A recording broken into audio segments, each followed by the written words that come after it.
Hello everyone, we're going to be going over Necesse and particularly how to get started with either playing the game, whether you're going to be solo or multiplayer. There is a multiplayer mode where you can either host a world, whether it's when you already started. It's most likely going to be LAN. You can join a friend, join a server, you can rent a server and host it that way. Kind of depends on what you want to do. But if you're playing solo, you'll most likely be picking the play single player mode. I do have a world already, but I'm going to be creating a new world for us to go through whenever we do tutorials as well as streaming.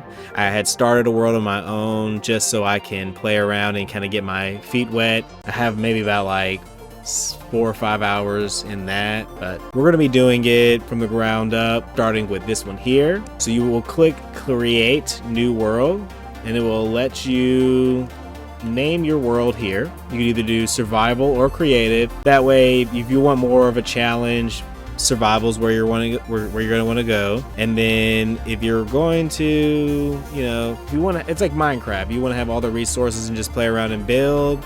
You're going to want to go ahead and put your faith in creative. So I have mine named. We're going to click continue.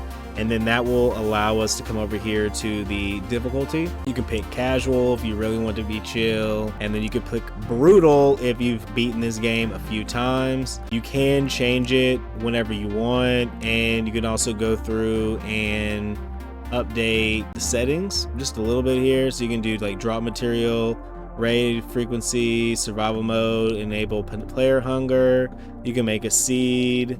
Let's do our channel name, Moikapy. And then we have a day and night modifier. So we're going to go ahead and create the world. Let's see what kind of world we create. I'm going to create, this is played on Moya. I wonder if I can use this character on that world. Let's go ahead and create a new character. Let's name this one. What do we want to name my guy here? Let's name you Sorbet. Boom. And we're going to make him purple. You can go through, you can change the skin color. You can change the eyes, get different eye colors if you want. I want purple. Let's actually do black here, and let's do these kind of eyes like this. Hairstyle, some people might be going with that one. Your boy here, let's get, I can have a fro. I like the fro. Let me change the color of the hair. Hair color, we change it there. They have a lot to deal with. They have balding, man. One of the things I'm probably going to look into is a few mods to help get us a larger variety of hair. We can do a facial hair. Let's do a beard, and we're going to change the hair. Let's make it white. Shirt, yeah, we're going to do a black shirt. Shoe colors, let's do gold. Yep, this is who we're going to be. Sorbet, and create and select. We're going into the world here. Looks like we are in a brand new world. I guess I could have done the Moikapy one here in this world, but it doesn't really matter. When you start off, if you pick the mode where you either starting off with tutorial and you start off with the guide house, you're going to have an elder here you can talk to, and it's going to start with the tutorial. You can skip the tutorial if you want, but I recommend going through it if it's your first time playing the game. You will have a few items here. You'll have your hotbar. This right here is a little bit new because I am playing with mods. Some of the stuff is new. Don't pay attention to it. I won't go over it. Some of the things are included, right? So yeah, like warrior gel slime with this right here, that is not vanilla. Anyways, once you get into the game, you'll do the tutorial. I recommend locking the hotbar so that way you can remain free on that. It looks like you have an adventure journal. I have extended items here, potentially because of a mod. This right here is what you'll want to focus on. So you'll have kill 25 zombies in a forest, capture a cow using a rope, and then use a mysterious portal, and then you'll be able to unlock the frog. We're going to focus on the tutorial here. So follow the instruction arrows and learn how to chop trees and craft a torch. So the first thing we're going to do is craft a torch, and that'll be one with the wood axe. You'll want to walk over here to the wood axe and you will left click. You'll get a few things from this. If you want to see what you unlocked, you'll hit E, and you'll see your items here. You'll see what trinkets, your cosmetic items, your mount, and then your actual armor, as well as some things you're able to craft on the fly. And then if you have any mods, it'll extend the UI here as well. Some of these items like this, right? And then when I cut down the tree, I got worm bait that's mostly used for fishing. And then I got 4 spruce logs. So we're gonna go over here and create our torch. Creating a torch requires any sapling and then 1 log. So we're gonna go ahead and do that and add the torch to our bar. We now have 4 torches, and we can talk to the elder to learn about the game. So what we're going to do is we're going to walk over here. We're going to right click the elder. If once he stops moving, hey buddy, hey, get over here. Hey. Okay, once he's done that, we're gonna talk to him. He says, I have only seen a demon in my life. Luckily, I made it out alive. You'll be able to walk away or press E to stop talking to the elder when you're done. So he'll have a few things that you can learn about. So you can say, I'm looking for some tips. He'll give you a few things like, hey, if you find the game too easy or too hard, you can change the difficulty. Ladders help you get underground where you can find resources and treasure. Some recipes are hidden until you have all the ingredients. You can use the crafting guidebook to see recipes using crafting material. So you can see the crafting guide here, and then you can probably right click that, insert crafting material and slot. Let's put that in here, put the wood, and then that lets you see all the different items that you can make with wood. So it's kind of good to keep this crafting guide on you, so that way you can kind of research and see what you can and can't make with an item. That way you can see if something is worth it or not. Like, if I have a worm bait, right now, the only thing I can make is a fishing potion and worm bucket. So like, if you are on an adventure, needed to decide, hey, do I keep this item? Is it going to be needed for anything? You can probably pop it in here and then see what it is and isn't useful. And then now next thing I need to do is find or craft a workstation from inventory. If you decide to spawn in without the base, you'll have to build a workstation. But if you did spawn in with one, you can walk in here and right click this, and then it will take you to the next tutorial. So that'll be your workstation. You can then click use only craftable to like narrow down what items you want. Otherwise you're gonna have to scroll through, and then you can pick a few items from the workstation to have automated once you have villagers and that are set to crafting. So that'll be good.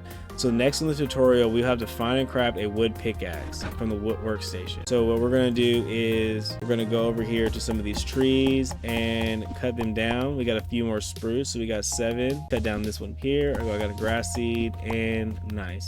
We now have 11 spruce trees up from what we had. And now we can make the wooden pickaxe. So we're gonna make the wood pickaxe and add that to our bar. And now we can use it to go underground with the ladder and begin exploring. Boom. Now that we're down here, we can see that there are a few items already made, or not already made, but already kind of ready for us to discover. And it seems like there's a bed. That means I'll be able to use this bed to sleep later on. And if you have your wooden sword, you can go over here and attack these boxes and get a little bit of money. Let's go ahead and check to see what's in this box. So we have a mysterious portal, a vinyl, an enchanted scroll, some iron bars, money. So we have some nice stuff here. So we're gonna go ahead and loot all these items here because you know we're gonna need it. And then we're gonna take our pickaxe and mine here into the wall. And since we're down here, you're gonna see that the adventure journal is glowing. You wanna open that up, and then you'll be able to see that there are some challenges that we'll be able to complete. And also on the adventure journal, you can press J to unlock it, but I believe it has animals on here that you can see what they drop. It'll depend on if you have mods and whatnot. It may add more animals or less animals. So find some ore underground to mine. You can place torches to light up the area. So I wonder if it's gonna let me go to the next area. Oh, nope, it's still having me do all of this. I guess it wants me to actually get ore because the only thing it had available for me to mine was clay. And I don't want to go all the way through because there's an enemy on the other side.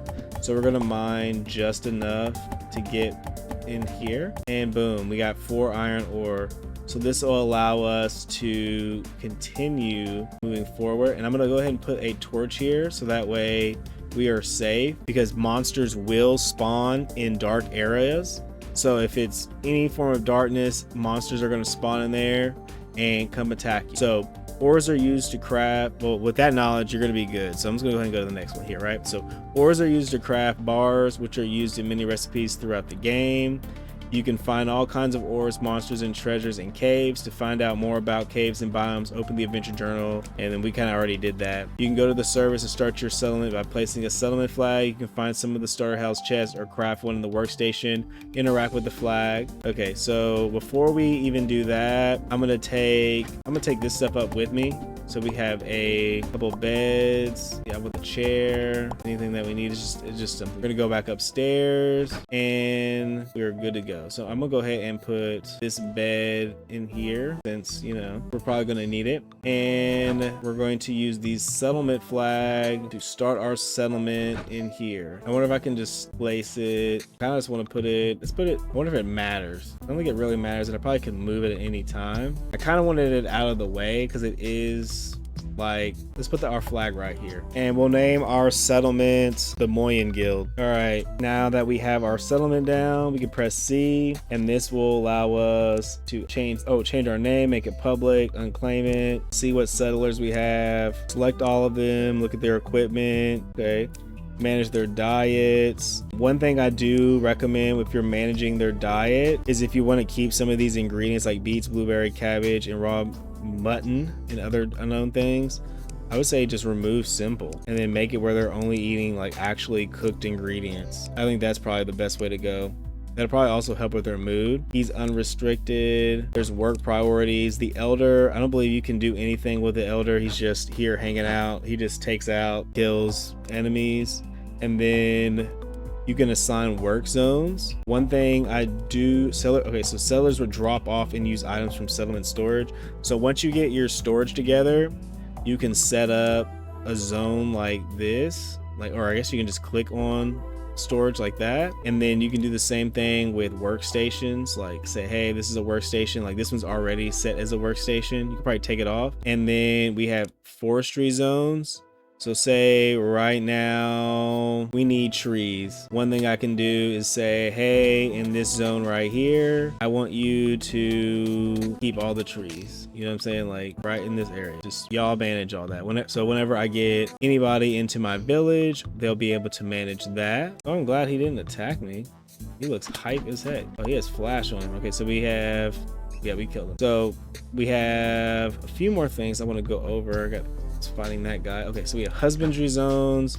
This will be used whenever you have someone in your settlement who can do like animal keeping, similar to kind of how people have better animal handling in RimWorld.